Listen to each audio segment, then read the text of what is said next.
오늘 함께 보실 말씀은 시편 22편 17절, 18절까지 우리가 3일째 이 본문을 보고 있는데요. 22편 17절, 18절 우리 함께 봉독하도록 하겠습니다. 내가 내 모든 뼈를 셀 수 있나이다. 그들이 나를 주목하여 보고 내 겉옷을 나누며 속옷을 제비 뽑나이다. 이 본문으로 몇 번을 더 할 수 있어요. 설교 말씀으로. 몇 번이 아니고 계속 할 수 있어요.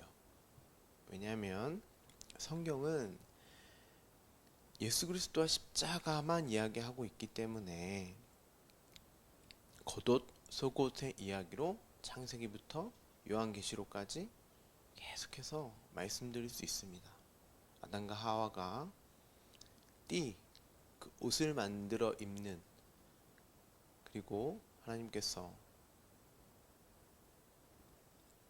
가죽옷으로 그들을 덮어주신 그 은혜로, 그게 결국 요한계시록까지 그 이야기가 쭉 이어지고, 결국 역사는 인간들의 띠 만드는 그 인간의 죄와 허물로 죽은, 그렇게 자기를 위장하고 포장하려고 하는 그 역사 위에 하나님의 의가 덮어지는, 그 옷이 우리에게 주어지는 그 의와 긍휼과 사랑의 이야기이기 때문에 성경 전체가 그렇고, 이 역사가 그 말씀으로 지어졌고, 그리고 그 말씀에 의해서 하나님의 통치와 다스림에 있기 때문에 이 이야기로 계속 말씀드릴 수가 있어요. 여러분들은 좀 지겨우시겠지만, 그렇지만 오늘로 이제 마무리를 하고 내일부터는 이제 19절부터 보도록 하겠습니다. 좀 어려우실 수도 있고, 어떻게 보면 왜 그렇게 강조를 할까? 예수 그리스도의 십자가만으로 어떻게 이 성경을 다 이야기하려고 할까? 이렇게 생각이 드실 수도 있고, 어느 부분은 좀 합리적이지 않고 논리적이지 않은 부분도 있을 수 있습니다. 그럼에도 제가 여러분들에게 예수 그리스도와 십자가만을 말씀드리는 것은 성경이 그렇기 때문이에요. 성경이 말하는 바가 다른 이야기 많이 하는 것 같지만 그렇지 않습니다. 어느 본문, 어느 단어, 어느 문장 여러분들이 읽어도 예수 그리스도와 십자가로 보실 수 있으셔야 해요. 아니, 나는 그렇게 이해가 안 되고 보지 못하더라도 이 본문, 이 단어, 이 문장 자체가 예수 그리스도를 담고 있구나, 그 말씀이구나, 그 진리구나, 생명이구나, 반드시 그것을 전제로 성경 말씀을 보기를, 읽으시기를 바랍니다. 우리가 두 번의 시간을 통해서 그들이 나를 주목하여 보고 내 겉옷을 나누며 속옷을 제비 뽑나이다에 대한 그 내용을 예수 그리스도의 십자가의 그 장면, 요한복음의 장면으로, 요한은 그대로 응하여 졌음이다 이렇게 기록을 합니다. 그러니까 다윗이 시편에 기록한 그 말씀, 그 시편의 말씀이 결국은 예언의 말씀이고 약속의 말씀이고, 그것이 응하여졌음이, 성취되어졌음을 이제 기록한 거잖아요. 그러니까 말씀이 언약이란 말이에요. 결국엔 우리의 어떠한 행위와 우리의 어떠함을 요구하는 게 아니에요. 하나님의 그 언약에 있어서 어떻게 성취를 하셨는가,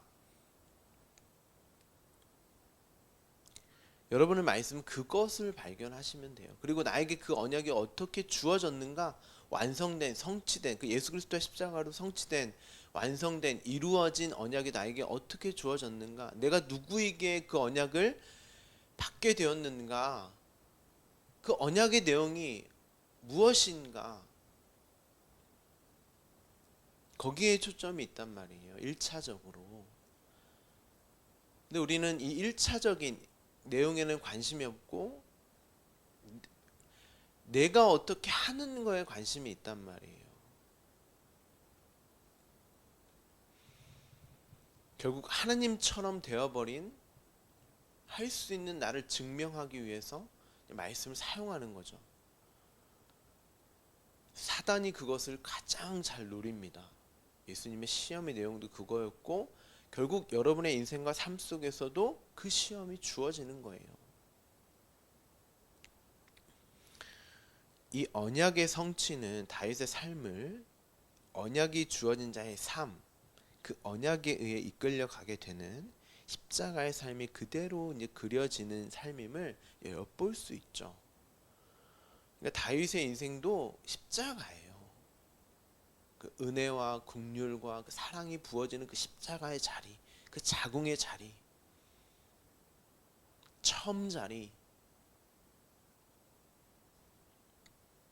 결국 자기 십자가라고 하는 예수 그리스도와 함께 죽고 사는 그 구원의 현실을 우리는 볼 수 있어야 하는 거죠. 그리고 그 언약은 우리에게도 주어졌기에 우리 또한 하나님의 백성, 자녀들이기에 다윗과 동일한 그 자기 십자가라는 자리, 나의 처음 자리, 그 자리가 곧 죽음의 자리이고, 왜냐하면 내가 철저히 부정되고 부인되는 자리니까. 그렇죠?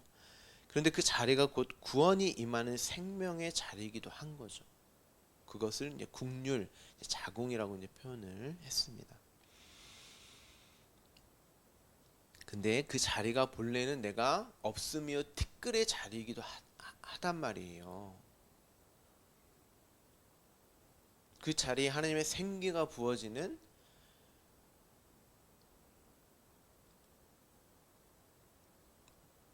나의 본래의 자리이기도 한 거죠. 그 자리가 생명의 자리임을 알게 되는 순간 하나님이 나와 함께 하시는구나. 나와 연합 하나됨의 그 관계. 하나님은 하나님 자리에서 당신의 생명과 사랑을 부으시는 그 의를 행하시고 피조물인 우리는 그 생명과 사랑을 받아서 존재하게 되는, 또한 그것으로만 살게 되는 그 자리에 있는 것을 우리의 의라고 한단 말이에요. 그런데 그 사랑이 어디에 확증이 되었냐면 십자가에서 확증이 되었습니다. 십자가가 우리의 존재됨의 근거요, 유일하게 살아갈 수 있는 자리임을 이제 하나님의 사랑이 확증되는 자리니까. 그렇죠? 그러한 우리에게 이제 속옷을 달라고 하는 그 세상에게 겉옷까지도 함께 주라고 예수님께서 이제 말씀을 하신단 말이에요. 그러니까 이 내용을 이제 어떻게 이해할 것인가? 이 겉옷은 의의 옷, 피 묻은 옷, 혼인, 예복 이렇게 이제 성경이 말을 합니다. 그러니까 요한계시록에서는 혼인 잔치로 이제 비유가 되고 예수님께서도 복음서에서도 그 옷에 대한 이야기를 하신단 말이에요. 예복.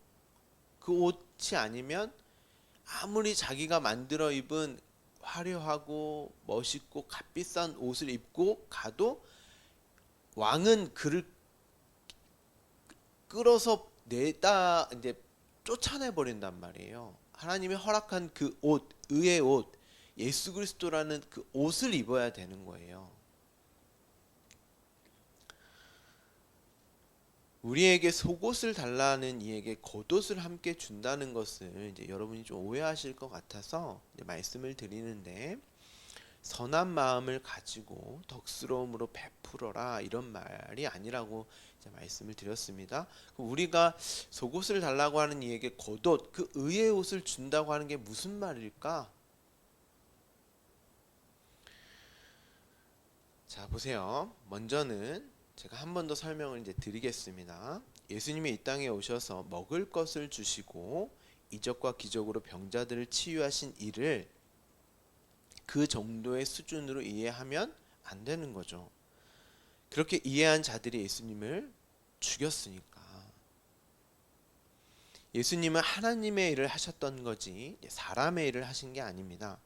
근데 우리는 이런 속옷을 달라고 하는 이에게 겉옷을 준다고 하는 것을 결국 또 사람의 일로 이해를 하고 행함으로 이제 하려고 한단 말이죠. 그것이 이제 바울이 금한 행함이에요. 근데 야고보는 또 행함을 말을 한단 말이에요. 그러니까 그 행함은 다른 행함이에요. 그러니까 어떤 행함이냐? 사람의 일이 아니라 하나님의 일, 우리한테도 겉옷을 주라고 했으니까 그런 차원의 내용이 아니라는 것을 먼저 말씀드립니다. 근데 이제 안타까운 것은 이제 그 정도로 우리가 이해를 하고 뭐 그리스도의 향기, 예수 닮아가기, 좋은 사회 만들기, 이제 성품 학교, 좋은 영향력을 끼치기 뭐 이런 걸로 이제 교회에서 많이 이제 프로그램을 만들고 많이 하는데, 그건 사회에서 하는 이제 도덕과 윤리 체계, 이제 초등학교 때부터 배우던 거죠. 그게 나쁜 게 아니라 교회는 왜 우리는 예수 그리스도와 십자가로 구원을 받을 수밖에 없는지, 그리고 그 구원을 이루신 하나님을 알고 그래서 예수님께서도 하나님과 하나님이 보내신 자 예수를 아는 것이 영생이다 이렇게 말씀을 이제 하셨잖아요. 그리고 그 영생이 주어진 나의 실체, 어떠한 나에게 그 구원이 영생이 주어졌는지를 알게 되는 그 말씀, 이제 복음이 전해져야 하는 곳이 교회란 말이에요. 저와 여러분이 교회잖아요. 그렇죠? 그렇다고 윤리와 도덕, 뭐 사회법 이런 것을 무시하자 그런 말씀이 아닙니다. 더 잘하세요, 좀. 더 잘해야죠. 그건 더 잘 지키고 인격적이고 친절하게, 그건 당연한 거예요. 그런데 우리는 그 수준으로 이해를 하고 이 말씀은 그저 이 땅을 살아가는 나에게 있어 도움이나 유익을 주는, 또 나의 가치를 증명하는 그 정도로 이해를 하거나, 또는 나에게 그게 짐이 되고 강요하게 되는, 그리고 하나님을 올바로 알지 못하는 이제 불평과 불만을 내어놓는 그런 행동 강령이나 윤리와 도덕책으로 보는 분들이 너무나 많기 때문에, 그렇다면 예수님이 화도 내시면 안 돼요. 그분은 욕도 하시면 안 됩니다. 독사의 자식들아 이런 말씀 하시면 안 돼요. 성전에서 채찍을 휘두르면서 난장판을 만드셔도 안 돼요. 가엾은 여인에게 개라고 모욕을 주셔도 안 됩니다. 인권 침해죠. 여성 인권 침해. 요즘엔 난리 나죠. 이러면 예수님은 그들이 원함, 그 속옷을 달라고 요구를 했을 때 그 속옷을 겉옷과 함께 주셨단 말이에요. 그러니까 이 모든 것들이 그들이 속옷을 요구할 때 겉옷으로 그 내용을 담아서 하신 모든 말씀이에요. 어떤 내용을 담아서 주신 거란 말이에요. 그래서 예수님이 하신 모든 일이 하나님의 일인 거예요. 예수님이 하신 모든 말씀은 구약에서 다 찾아볼 수가 있어요. 언약의 성취로서 하신 말씀이라니까요. 나는 하나님이 하란 말만 했고 행하라는 것만 했어. 그 언약의 성취의 말씀과 그 내용을 담아서 이적과 기적과 병고침을 하셨단 말이에요. 또한 그 모든 것이 그 모든 것이 어디를 향하고 가리켰냐면 십자가를 가리키고 그 내용을 담고 있었어요. 그 언약의 성취로서 하신 것들이란 말이죠. 단적인 예로 예수님이 왜 병자를 치유하셨냐면, 그러니까 이 병자 치유의 어떤 사역이 예수님도 그렇게 하셨으니까 지금 이 시대도 말씀으로 병자들이 치유되고 회복되어지는 어떤 나타나는 것으로 이해를 해서 뭐 신유나 은사 이런 데를 많이 쫓아다니잖아요. 그게 목적이 아니라니까요. 그들의 병을 낫게 하시려는 게 목적이라면, 단지 그게 목적이라면 그분이 하나님인데 그냥 나아라 하면 끝나는 거잖아요. 이제부터 질병 없어? 죽음 없어? 이러면 끝난단 말이에요. 그런데 왜 굳이 찾아가셔서 말씀을 나누시고 특정한 병자들만 이제 고치셨단 말이죠. 제 동기 중에 이제 이런 논쟁을 한 적이 있어요. 한 명이 예수님이 다 고쳐주셨다고. 그때 당시 질병이 없었대요. 예수님이 계셨던 당시엔 아픈 사람도 없었고 다 고침을 받았다고. 이렇게 이야기하는 사람도 있어요. 정말 그랬어요? 그들은 병을 치유받았지만 또 병에 걸렸고, 죽은 자가 살아났지만 그들은 또 죽었어요. 지금까지 살아있지 않잖아요.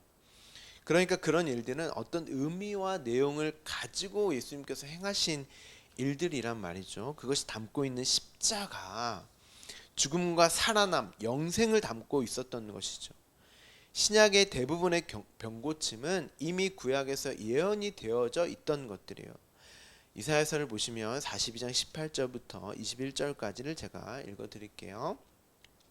너희 못 듣는 자들아, 이제 귀머거리들이죠. 너희 맹인들아 밝히 보라. 앞을 못 보는 자들이죠. 이 자들이 이제 누구냐면 이스라엘을 말하는 거예요.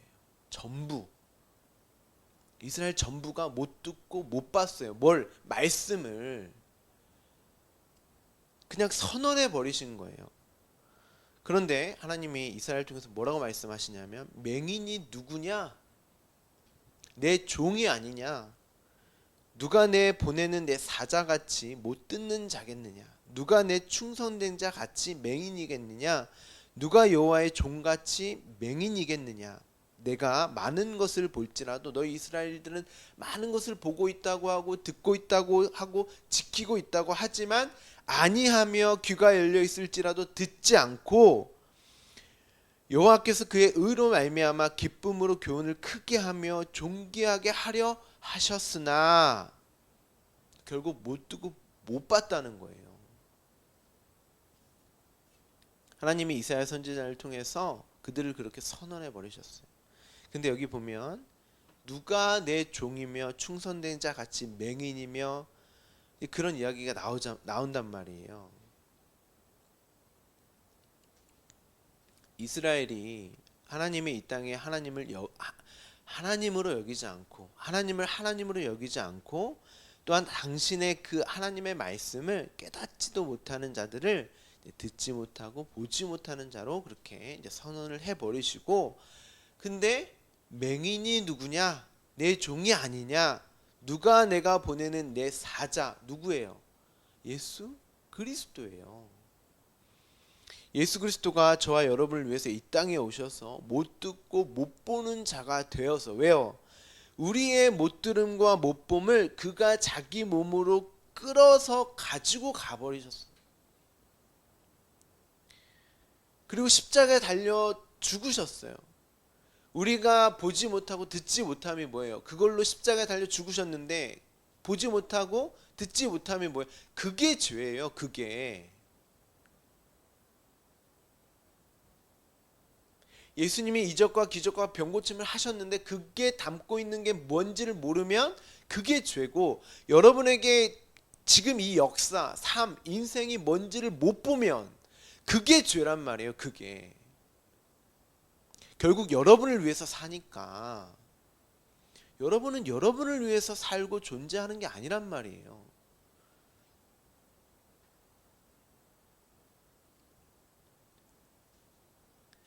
하나님이 당신의 아들 예수 그리스도를 이 역사 속에 보내시면서 너가 가서 그들의 죄를 담당해서 십자가에 달려 죽는 그 형벌을 받게 하셨어요. 그래서 충성된 종이에요. 예수님만 충성된 종이에요.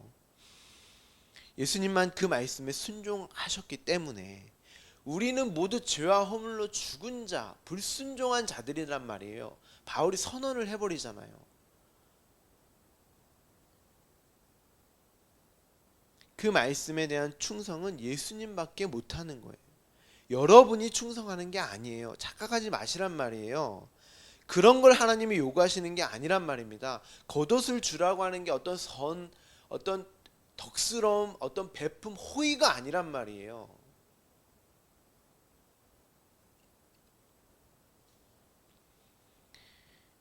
오히려 나는 충성하지 못했기 때문에 진짜 충성하시는 하나님의 아들이 오셔서 십자가에 달려 죽으셨구나를 보는 게 내가 충성하는 거예요.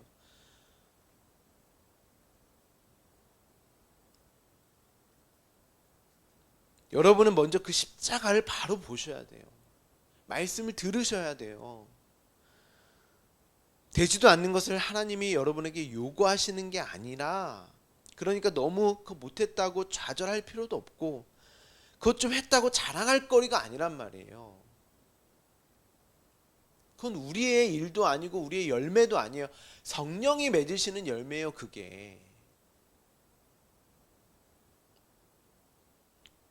여호와의 종같이 맹인이냐. 본래 우리의 귀가 막히고 우리의 눈이 뽑혀야 하며 우리의 손과 발이 박혀야 해요, 십자가에. 왜요? 우리는 그렇게 박히지 않으면 내 마음대로 나를 위해서 손과 발을 사용하여서 제멋대로 사는 족속이니까, 나만을 위해서. 그리고 우리의 허리에 창이 찔려서 모든 피와 물, 이게 생명의 자리잖아요. 인간이 태어나는 그 어머니의 자궁의 자리, 자궁에서 피와 물이 이제 쏟아져서 나오는 거니까 그 자리가 원래 우리가 감히 있어야 할 자리가 원래 아니었단 말이에요.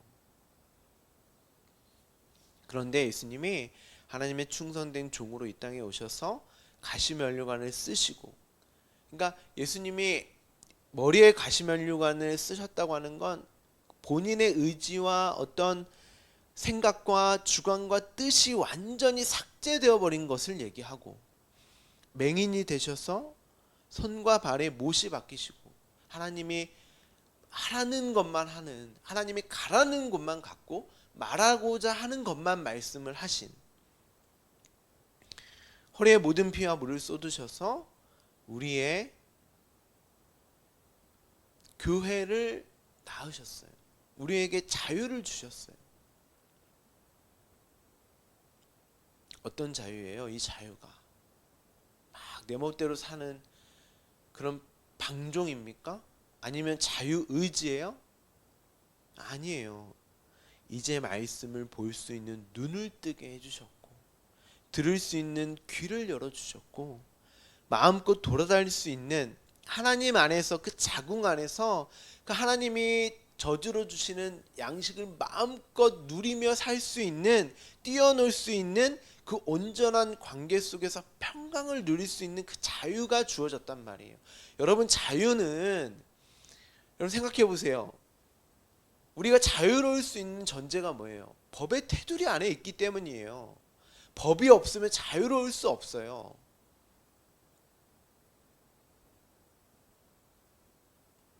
제한된 어느 공간이 주어져야 자유로울 수 있단 말이에요. 안전하게.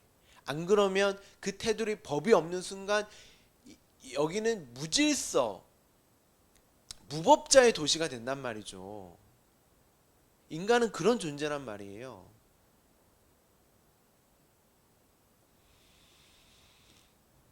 우리가 있어야 할 그 자궁이 회복이 된 거예요. 그 안에서만 자유로울 수 있으니까, 하나님 안에서만, 예수 그리스도 안에서만 자유로울 수 있는 거예요. 그리스도와 함께 함으로만. 그래서 바울이 예수 그리스도 안에서, 주 안에서, 그 사랑 안에서, 이런 말들을 수백 번 썼던 거예요. 그래서 사자굴에 어린 양이 뛰놀고 어린이가 독사굴에 손을 넣어도 물지 않는 그 나라, 그 나라가 주어졌단 말이에요, 우리에게. 예수 그리스도로 말미암아 주어진 것이죠. 그래서 예수님이 그 나라의 회복을, 그 구약의 언약의 성취가 주어졌음을 선포하는 것으로서 이적과 기적과 병고침을 행하셨던 것이지, 아무나 막 고쳐주신 게 아니에요.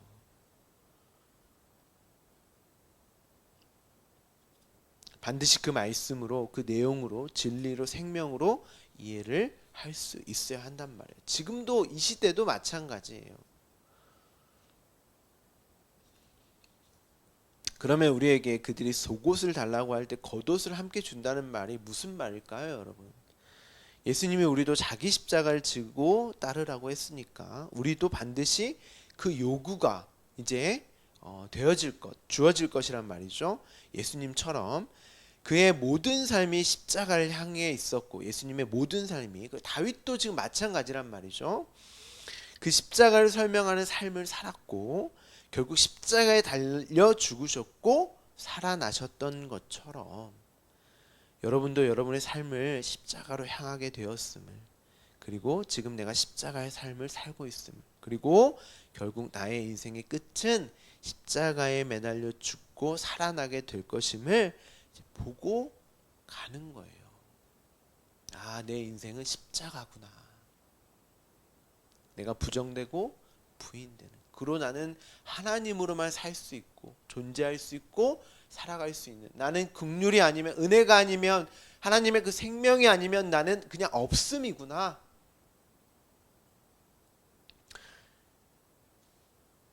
그걸 경험하고 가는 거예요. 이 말씀을 또 오해하시면 안 됩니다. 진짜 십자가, 그 나무 십자가에 매달려 죽는다는 그런 말이 아닌 건 아시죠? 왜 나는 하나님에 의해서만 존재하며 살 수 있는가? 왜 나에게 하나님의 은혜와 긍휼이 생명이 주어져야만 하는가? 그것을 곧 나라는 존재로부터 나오는 힘과 능력을 부정당하고 부인당하는 그러함으로 그냥 오늘도 주어진 일에, 맡겨진 일에 최선을 다하시면, 나를 이끄시는 하나님을, 말씀을 보고 듣고 가시면 그게 곧 여러분이 모든 세상에게 겉옷을 주는 거예요. 그게 자기 십자가에 가는 길 자체가 그냥 겉옷을 주는 거예요.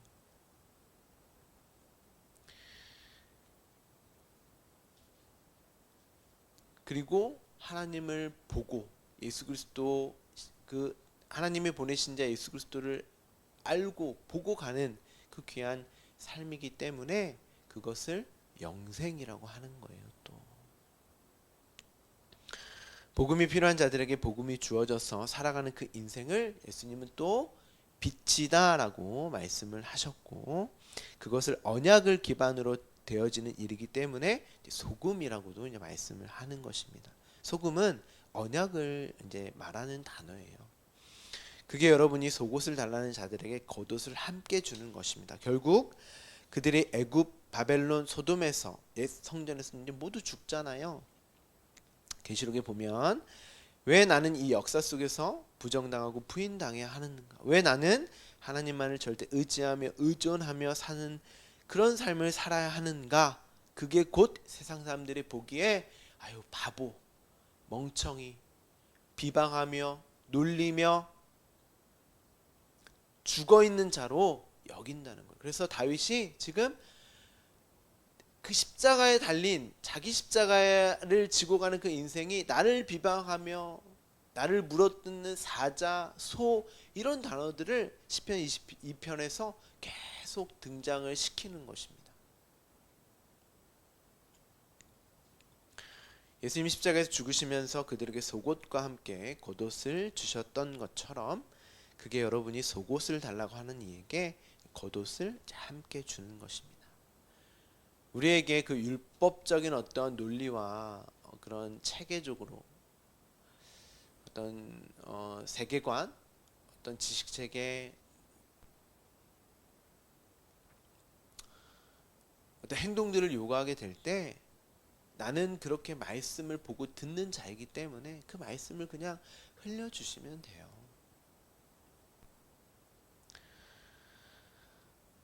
남들은 비웃을 것입니다. 비방하며 여러분을 우습게 여길 수도 있어요. 무시할 수도 있어요. 세상 논리와 기준과 가치는 그렇기 때문에 그때에 예수님의 겉옷을 받아 속옷을 찢지 않았던 병사들이 신랑 되신 예수님 옆에 똑바로 섰듯이, 그들이 곧 신부거든요. 이 내용은 여러 번 말씀을 드렸으니까 그 신랑과 함께 똑바로 서시면 돼요. 좌로나 우로나 치우치지 마시고 그 율법의 그 체계, 율법의 판단으로 선하다 악하다 그리고 판단자에 앉아서 세상 기준과 가치로 그 논리로 보지 마시고 그냥 우리는 그 말씀에 진리의 말씀에 그냥 똑바로 서시면 돼요. 그게 스타우로스 십자가예요. 그게 이스템이 똑바로 서다라는 단어로 십자가라는 이제 단어가 나왔는데 그것은 이제 십자가에 병사들이 십자가에 예수 그리스도를 못 박았다. 맞아요. 못 박았어요. 그런데 똑바로 서다 그런 단어입니다. 그런데 그게 잘 안 되시죠?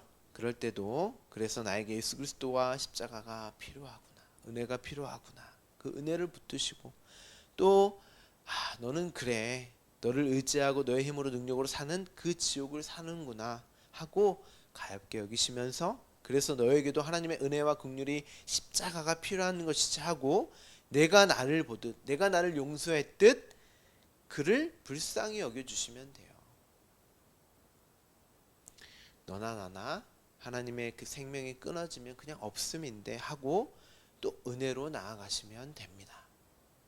아니, 그 사람들 생각할 것도 아니에요. 그냥 나를 보시면 돼요. 나를 그냥. 나의 나됨은 하나님의 은혜구나.